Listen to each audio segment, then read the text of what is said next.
Part 1, Part 2, Part 3, and Part 4. Now look at Part 1. Part 1. You are going to listen to the director of a college talking about his school. Listen to the talk and answer the questions. First, you have some time to look at questions 1 to 3.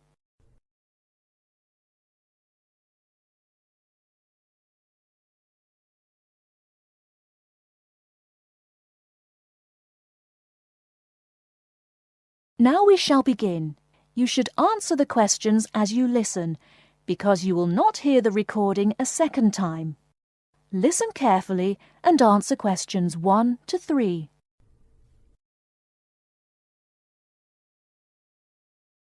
Many of you already have a reasonably firm idea of the general subject area you wish to study. Others are more open and searching for ideas. Whatever your situation, I hope you find that we have a course that meets your needs.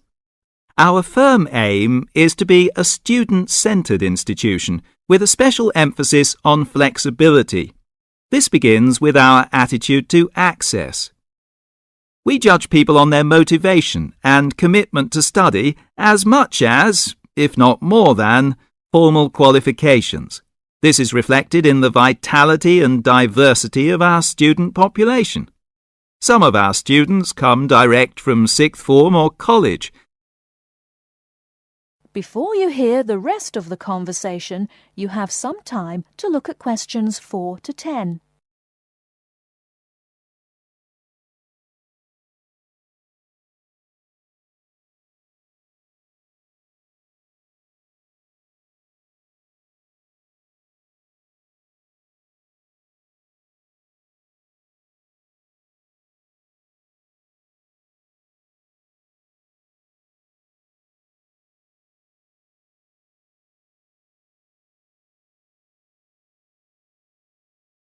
Now listen and answer questions 4 to 10.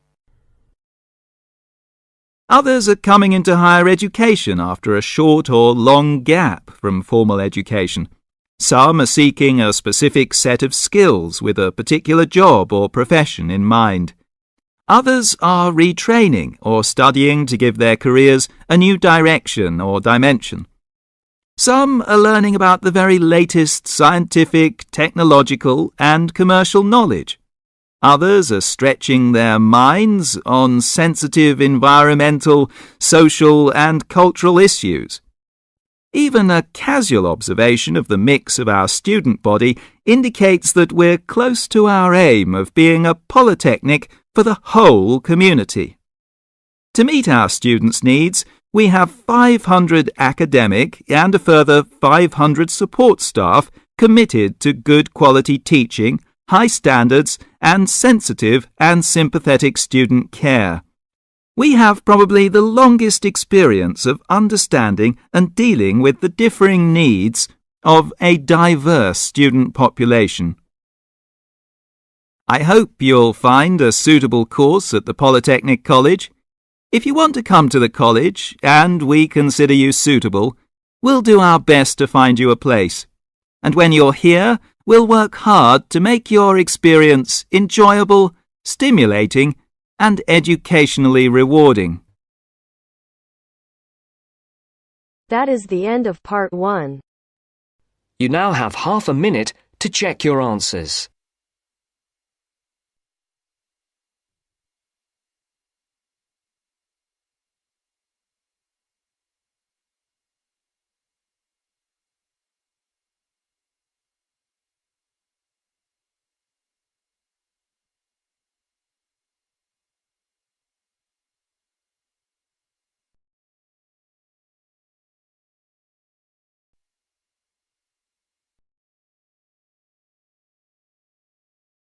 Now turns to Part 2. Part 2.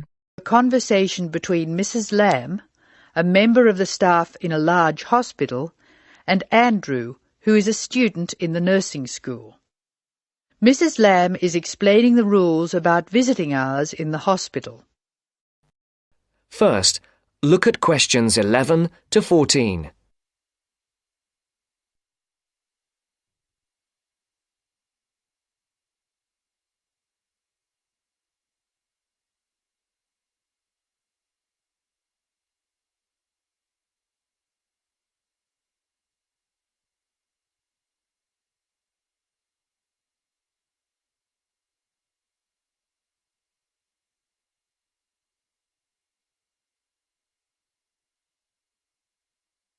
Listen carefully.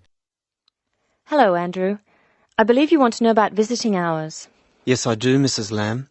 I have to fill this form out, and I'd like to have some idea why the different parts of the hospital have different times for visiting. I see. Well, let's start with an obvious one. Intensive care. People in intensive care are very sick indeed, and for that reason, we say that visitors can come between 6 a.m. and midnight. I can understand that. At the other end of the scale, our maternity patients are usually quite well, but we restrict their visiting hours from 8 a.m. to 8 p.m. We find they get very tired if we permit visitors all the time. I see. What about the surgical wards? The doctors prefer to do their rounds early in surgical, so visiting hours are 9 a.m. to 9 p.m. Surgical patients are often on very heavy painkillers, and they aren't really very good company for their visitors. But surely the visitors come to cheer up the patient, not the other way round. Of course. And often the visitors are able to help the patient a lot. That's why we allow visitors all day, the full 24 hours in the emergency ward. They help comfort the patient while they're waiting to be diagnosed. Of course, it's not just everyone who can visit a sick patient. People in intensive care can only be visited by their immediate family. What's more, we only allow 2 people in at any time. We let children of the immediate family in to visit people in intensive care, but we don't like to do it. It's very hard on the children, and it may distress the patient. However, if the patient asks for the child, and the family agrees, that's okay. What about children in maternity? Of course we let them in. They're very pleased to see their mothers. The rule in maternity is everyone may visit, up to 6 people at a time. The maternity ward is quite sociable after all. The surgical ward must be different. It is indeed. We don't allow children in the surgical ward because of the danger of infection. And as you know, we restrict the hours. There are a lot of procedures which must be carried out on surgical patients, and we only let 2 visitors come in at a time. And in emergency, people are allowed to visit all the time? Oh yes, we rely on patients' relatives to be there for them, and we permit everyone to visit the emergency department at all hours. However, we restrict it to 3 visitors for each patient. Otherwise, the room just gets totally crowded. Before the broadcast continues, look at questions 15 to 20.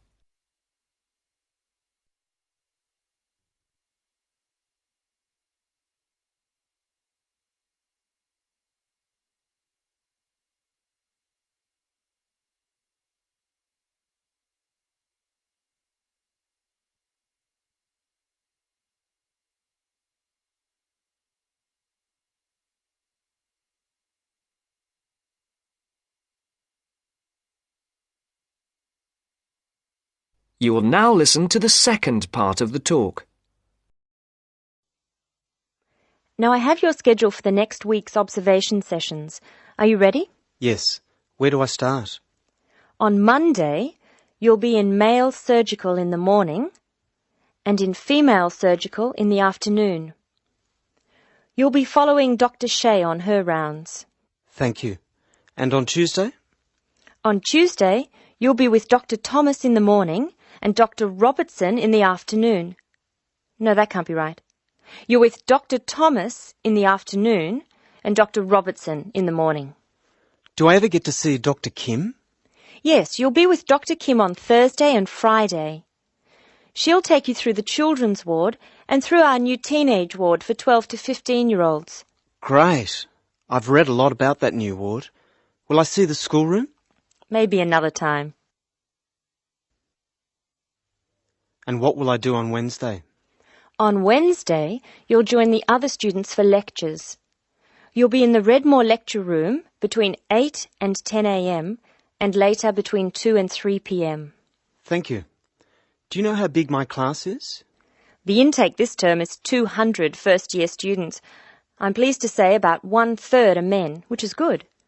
Nursing used to be an almost entirely female occupation. I know. My father trained as a nurse, and he was considered very unusual. Is he still working as a nurse? Yes, he's working in a hospital in the country. I guess I just wanted to follow his example. That is the end of part 2. You now have half a minute to check your answers.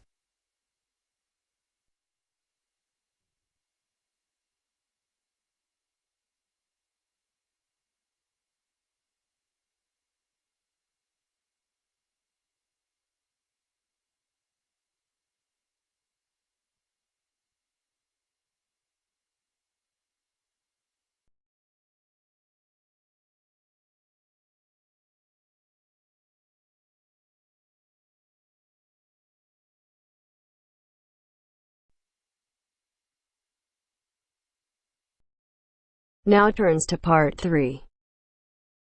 Part 3. You will hear 2 business studies students discussing a presentation they'll do on an article on working effectively in groups. First, you have some time to look at questions 21 to 26.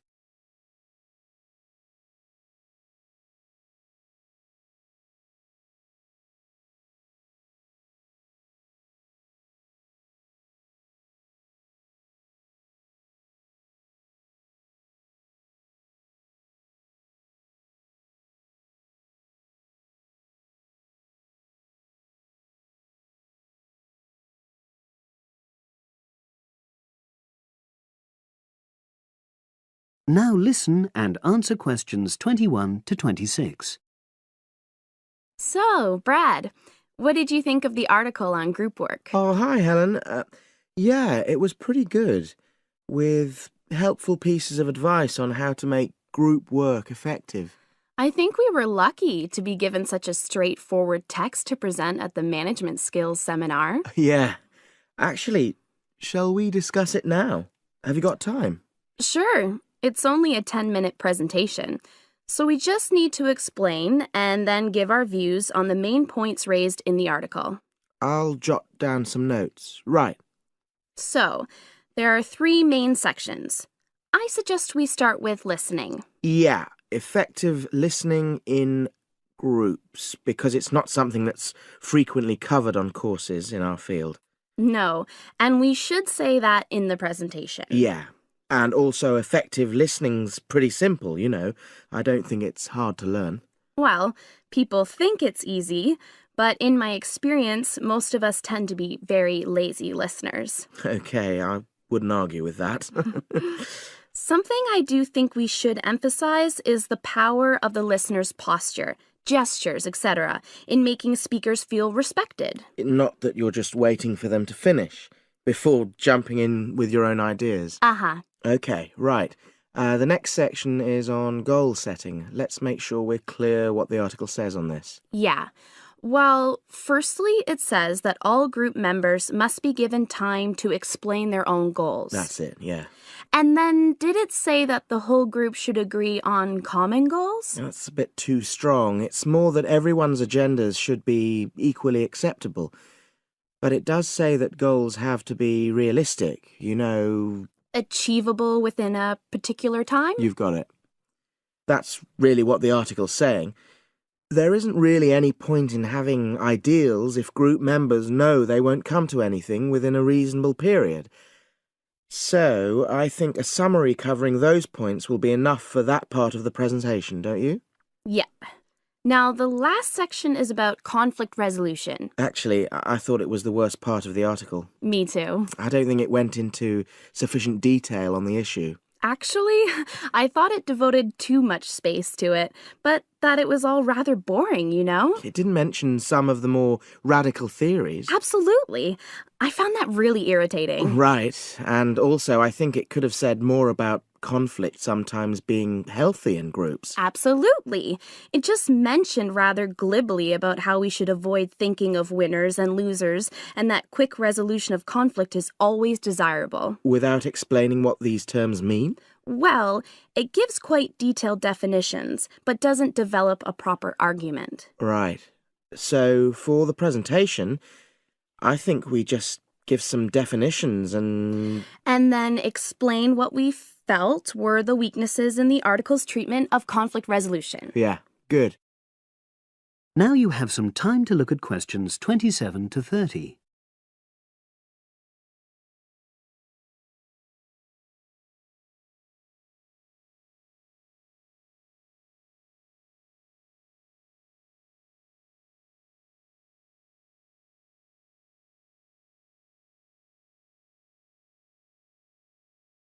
Now listen and answer questions 27 to 30. So, let's think about what we have to prepare for the actual presentation. Well, I suppose we'll use PowerPoint, but I'm hopeless at using it, especially if it has any visuals.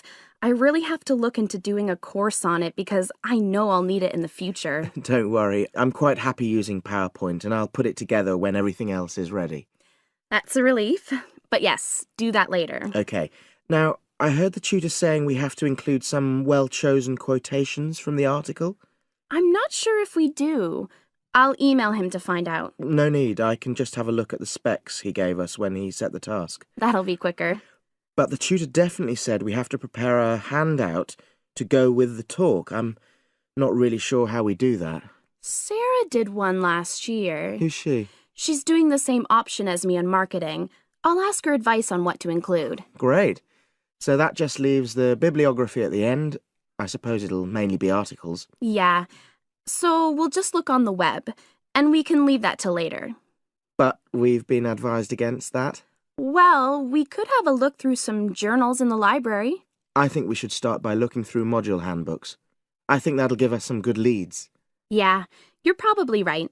So that's all the topics.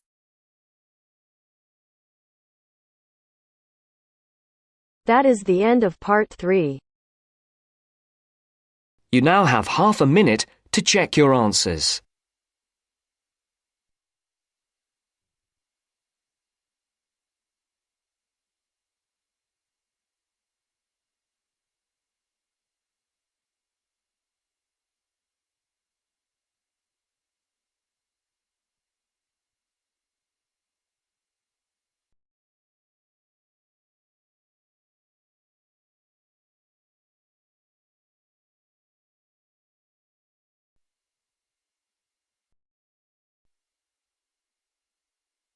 Now turns to part 4. Part 4. We're going to hear a talk on wild rice. First, you have some time to look at questions 31 to 40.